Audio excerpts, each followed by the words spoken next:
हरे कृष्णा, जय श्री हरि। ओम नमः शिवाय। प्रिय भक्तजनों, आज बृहस्पतिवार के दिन आप बृहस्पति देव की बड़ी ही दुर्लभ कथा सुनेंगे। इस कथा को सुनने से भक्तों की सभी मनोकामनाएं भगवान बृहस्पति देव की कृपा से पूर्ण हो जाती हैं। तो आइए बड़ी ही श्रद्धा और प्रसन्न चित्त मन से इस कथा को सुनते हैं। भारतवर्ष में एक प्रतापी और दानी राजा राज्य करता था। वह नित्य गरीबों और ब्राह्मणों की सहायता करता था। यह बात उसकी रानी को अच्छी नहीं लगती थी। वह न ही गरीबों को दान देती, न ही भगवान का पूजन करती थी और राजा को भी दान देने से मना किया करती थी।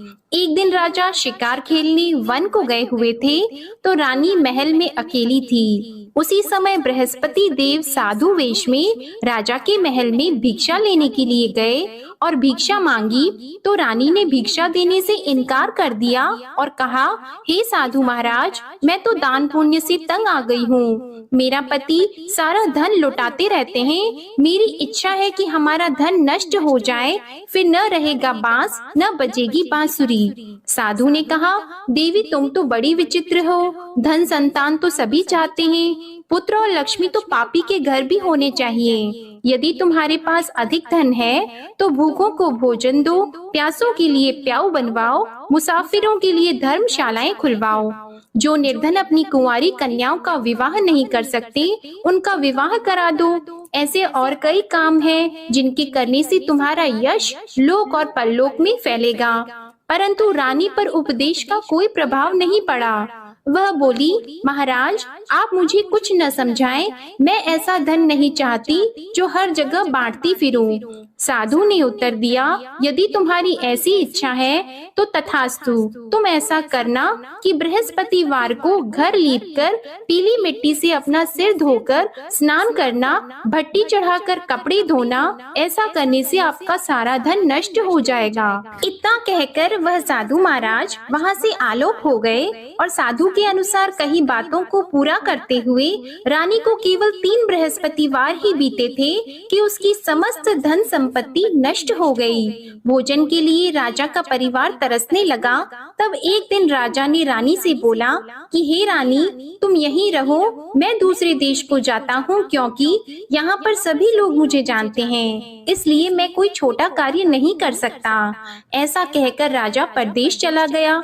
वहाँ वह जंगल से लकड़ी काट कर लाता और शहर में बेचता था। इस तरह वह अपना जीवन व्यतीत करने लगा। इधर राजा के परदेश जाते ही रानी और दासी दुखी रहने लगी।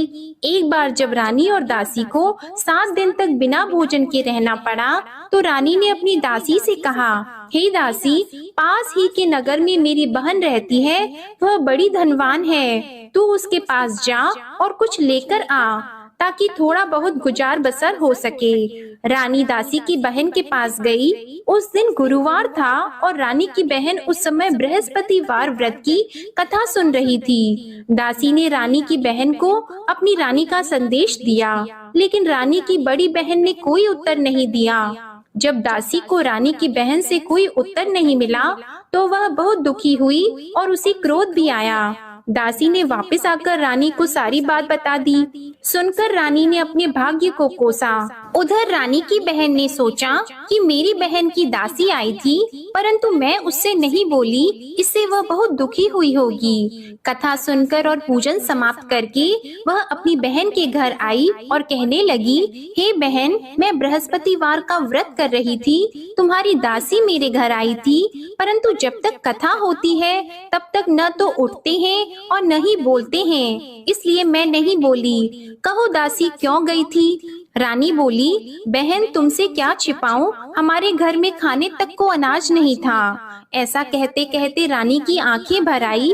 उसने दासी समेत पिछले 7 दिनों से भूखे रहने तक की बात अपनी बहन को विस्तार पूर्वक सुना दी। रानी की बहन बोली, देखो बहन, भगवान बृहस्पति सबकी मनोकामना को पूर्ण करते हैं। देखो शायद तुम्हारे घर में अनाज रखा हो। पहले तो रानी को विश्वास नहीं हुआ, पर बहन के आग्रह करने पर उसने अपनी दासी को अंदर भेजा तो उसे सचमुच अनाज से भरा एक घड़ा मिल गया। यह देखकर दासी को बड़ी हैरानी हुई। दासी रानी से कहने लगी, हे रानी, जब हमको भोजन नहीं मिलता तो तो हम व्रत ही तो करते हैं, इसलिए क्यों न इनसे व्रत और कथा की विधि पूछ ली जाए ताकि हम भी व्रत कर सकें। तब रानी ने अपनी बहन से बृहस्पतिवार व्रत के बारे में पूछा। उसकी बहन ने बताया, बृहस्पतिवार के व्रत में चने की दाल और मुनक्का से विष्णु भगवान का केले की जड़ में पूजन करें तथा दीपक जलाएं, व्रत कथा सुने और पीला भोजन ही करें। इससे बृहस्पति देव प्रसन्न होते हैं। और व्रत और पूजन विधि बताकर रानी की बहन अपने घर को लौट गई। 7 दिन के बाद जब गुरुवार आया तो रानी और दासी ने व्रत रखा। घुड़साल में जाकर चना और गुड़ लेकर आई, फिर उससे केले की जड़ तथा विष्णु भगवान का पूजन किया। अब पीला भोजन कहाँ से आए, इस बात को लेकर दोनों बहुत दुखी थी। चूँकि उन्होंने व्रत रखा था, इसलिए बृहस्पति देव उनसे प्रसन्न थे। इसलिए वे एक साधारण व्यक्ति का रूप धारण करके 2 थालों में सुंदर पीला भोजन दासी को दे गए। भोजन पाकर दासी बहुत प्रसन्न हुई और फिर रानी के साथ मिलकर भोजन ग्रहण किया। उसके बाद वे सभी गुरुवार को व्रत और पूजन करने लगी। बृहस्पति भगवान की कृपा से उनके पास फिर से धन संपत्ति आ गई, परंतु रानी फिर से पहले की तरह आलस्य करने लगी। तब दासी बोली, देखो रानी, तुम पहले भी इस प्रकार आलस्य करती थी, तुम्हें धन रखने में कष्ट होता था, इस कारण सभी धन नष्ट हो गया, और अब जब भगवान बृहस्पति की कृपा से धन मिला है तो तुम्हें फिर से आलस्य होता है।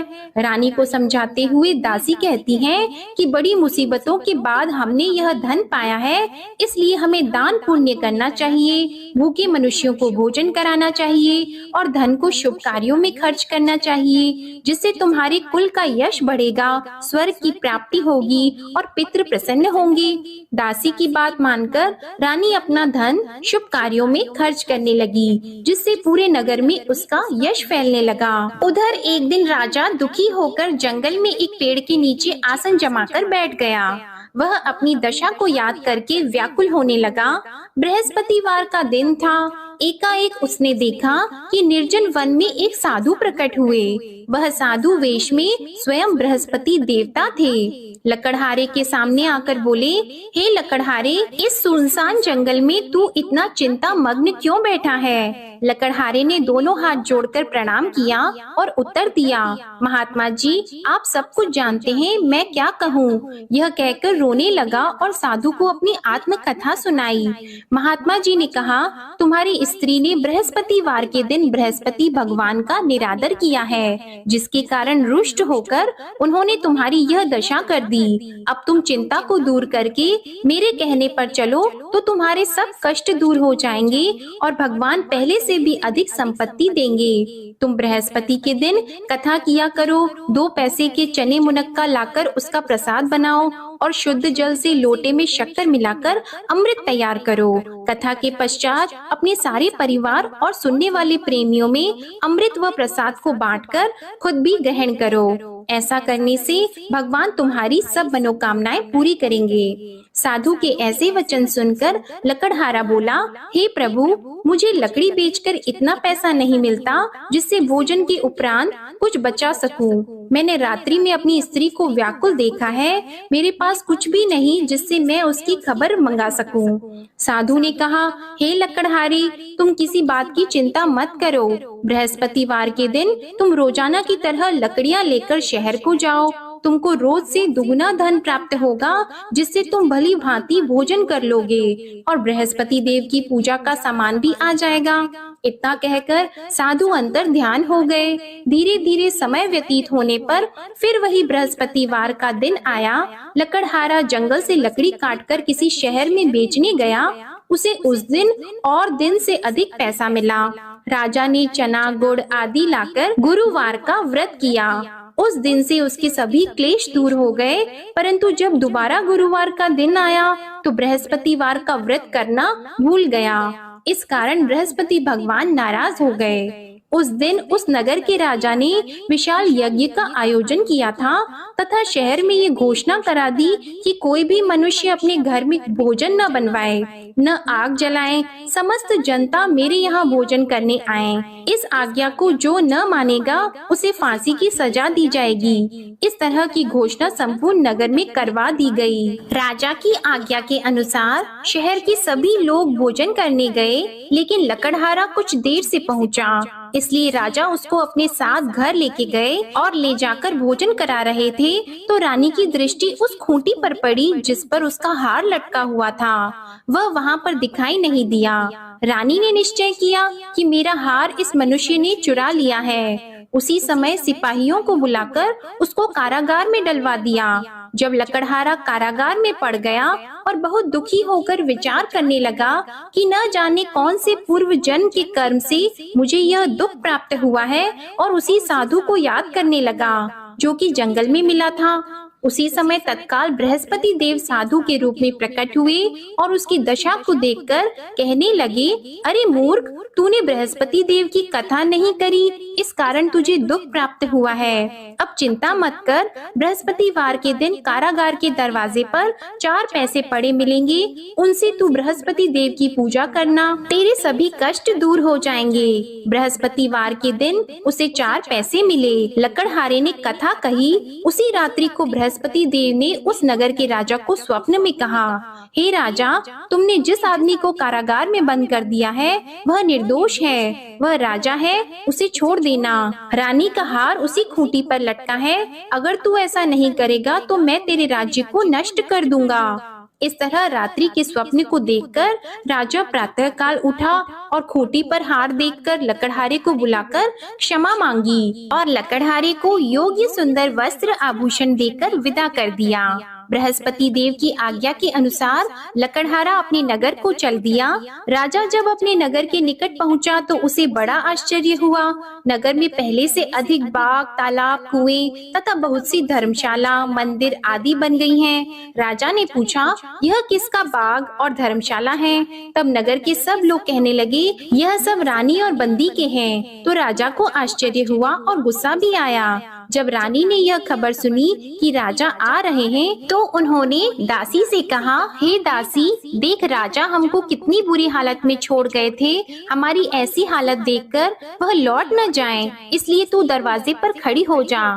आज्ञा के अनुसार दासी दरवाजे पर खड़ी हो गई। राजा आए तो उन्हें अपने साथ लेकर आई। तब राजा ने क्रोध करके अपनी रानी से पूछा कि यह धन तुम्हें कैसे प्राप्त हुआ है? तब उन्होंने कहा, हमें यह सब धन बृहस्पति देव के इस व्रत के प्रभाव से प्राप्त हुआ है। राजा ने निश्चय किया कि 7 रोज बाद तो सभी बृहस्पति देव का पूजन करते हैं, परंतु मैं प्रतिदिन दिन में 3 बार कहानी और रोज व्रत किया करूंगा।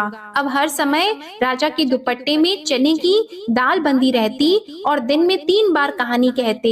एक रोज राजा ने विचार किया कि चलो अपनी बहन के यहाँ हो आवे। इस तरह निश्चय करके राजा घोड़े पर सवार होकर अपनी बहन के यहाँ को चलने लगा।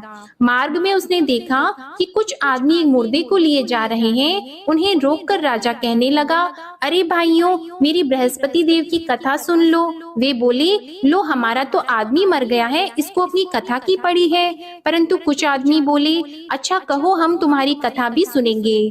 राजा ने दाल निकाली और जब कथा आधी हुई थी कि मुर्दा हिलने लग गया, और जब कथा समाप्त हो गई तो राम राम करके मनुष्य उठकर खड़ा हो गया।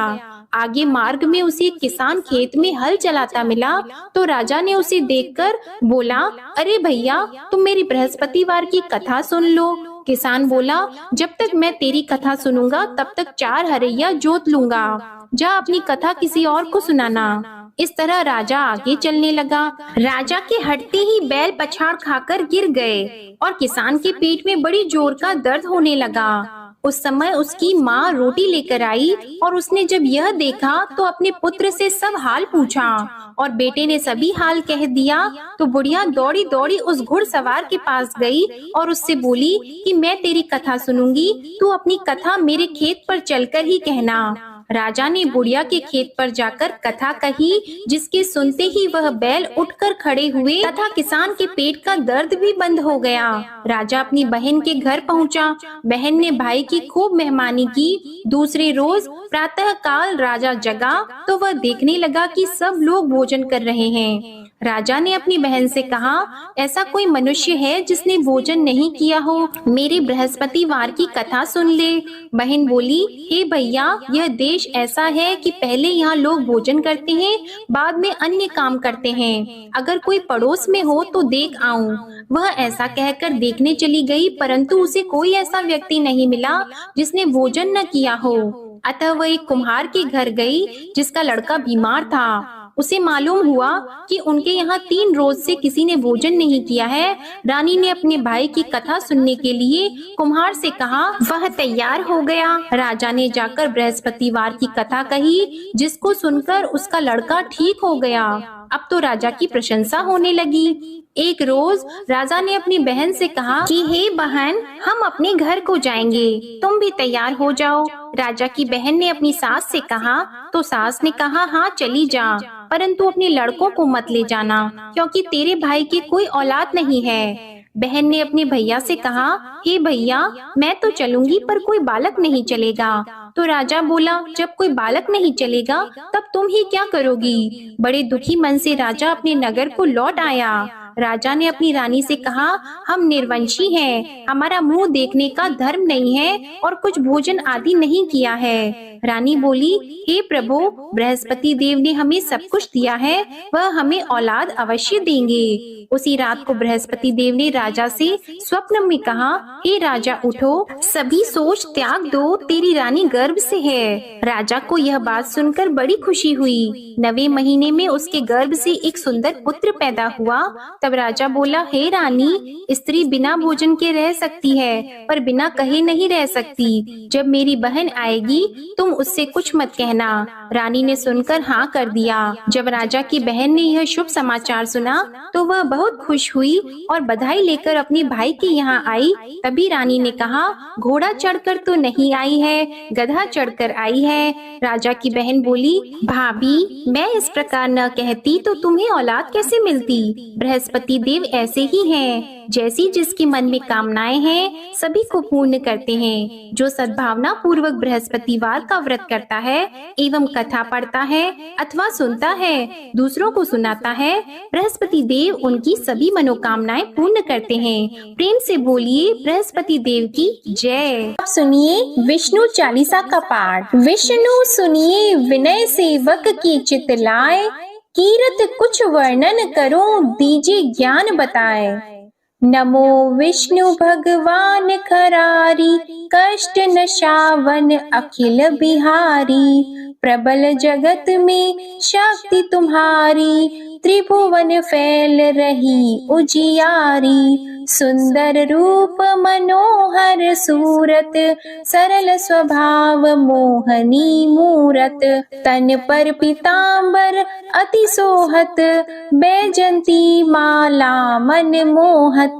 शंख चक्र कर गदा विराजे, देखत दैत्य असुर दल भाजे। सत्य धर्म मद लोभन गाजे, काम क्रोध मद लोभन छाजे। संत भक्त सज्जन मन रंजन, धनुज असुर दुष्टन दल गंजन। सुख उपजाए कष्ट सब भंजन, दोष मिटाय करत जन सज्जन।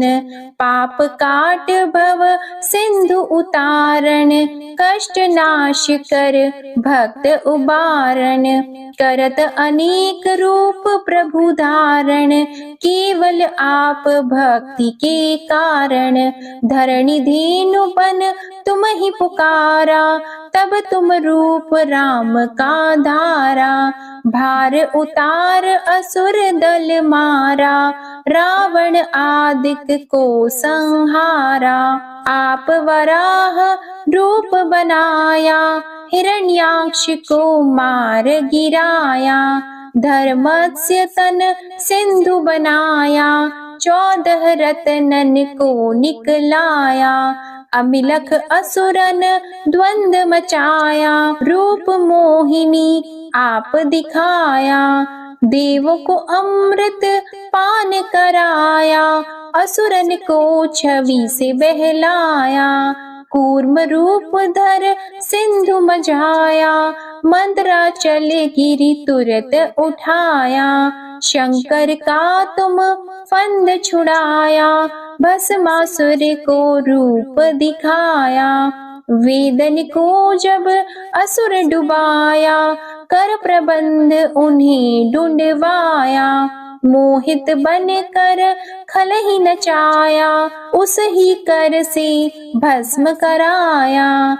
असुर जलंधर अति बलदाई, शंकर से उनकी न लड़ाई। हार पार शिव सकल बनाई, कीन सती से छल खल जाई। सुमिरन कीन तुम्हें शिव रानी, बतलाई सब विपत कहानी। तब तुम बने मुनीश्वर ज्ञानी, वृंदा की सब सुरति भुलानी। देख तीन धनुज शैतानी, वृंदा आए तुम्हें लपटानी। हो स्पर्श धर्म क्षति मानी, हना असुर उर शिव शैतानी। तुमने ध्रुव प्रहलाद उबारे, हिरणाकुश आदिक खल मारे। गणिका और अजामिल तारे, बहुत भक्त भव सिंधु उतारे। हरहु सकल संताप हमारे, कृपा करहु हरि सिरजनहारे। देखहु मैं निज दर्श तुम्हारे, दीप बंधु भक्तन हितकारे। चाहता आपका सेवक दर्शन, करहु दया अपनी मधुसूदन। जानो नहीं योग्य जब पूजन, होय यज्ञ स्तुति अनुमोदन। शील दया संतोष सुलक्षण, विदित नहीं व्रत बोध विलक्षण। करहु आपका किस विधि पूजन, कुमति विलोक होत दुख भीषण। करहु प्रणाम कौन विधि सुमिरन, कौन भांति मैं करहु समर्पण। सुर मुनि करत सदा सेवकाई, हर्षित रहत परम गति पाई। दीन दुखिन पर सदा सहाई, निज जन जान लेव अपनाई। पाप दोष संताप नशाओ, भव बंधन से मुक्त कराओ। सुत संपत्ति दे सुख उपजाओ, निज चरणन का दास बनाओ। निगम सदा ये विनय सुनावे, पढ़े सुने सो जन सुख पावे। ओम श्री विष्णवे नमः। अब आप भगवान बृहस्पति देव की आरती श्रवण कीजिए। ओम जय बृहस्पति देवा, ओम जय बृहस्पति देवा। छिन छिन भोग लगाओ, कदली फल मेवा। ओम जय बृहस्पति देवा। तुम पूर्ण परमात्मा, तुम अंतर्यामी। जगत पिता जगदीश्वर, तुम सबके स्वामी। ओम जय बृहस्पति देवा। चरणामृत निज निर्मल, सब पातक हरता। सकल मनोरथ दायक, कृपा करो भरता। ओम जय बृहस्पति देवा। तन मन धन अर्पण कर, जो जन शरण पड़े। प्रभु प्रकट तब होकर, आकर द्वार खड़े। ओम जय बृहस्पति देवा। दीन दयाल दयानिधि, भक्तन हितकारी। पाप दोष सब हरता, भव बंधन हारी। ओम जय बृहस्पति देवा। सकल मनोरथ दायक, सब संशय तारो। विषय विकार मिटाओ, संतन सुखकारी। ओम जय बृहस्पति देवा, जो कोई आरती तेरी प्रेम सहित गावे, ज्येष्ठानंद बंद सो निश्चय ही पावे। ओम जय बृहस्पति देवा, ओम जय बृहस्पति देवा। प्रेम से बोलिए भगवान बृहस्पति देव की जय। बोलिए भगवान श्री लक्ष्मी नारायण जी की जय। आपको आज की कथा पसंद आए, आरती पसंद आए तो वीडियो को लाइक कीजिएगा, शेयर कीजिएगा, कमेंट में भगवान बृहस्पति देव जी की जय लिखिएगा और हमारे चैनल को भी सब्सक्राइब कीजिएगा। इसी के साथ फाल्गुन मास महात्म्य की कथाओं को भी हमारे चैनल पर जरूर सुनिएगा। प्रेम से बोलिए श्री लक्ष्मी नारायण भगवान जी की जय।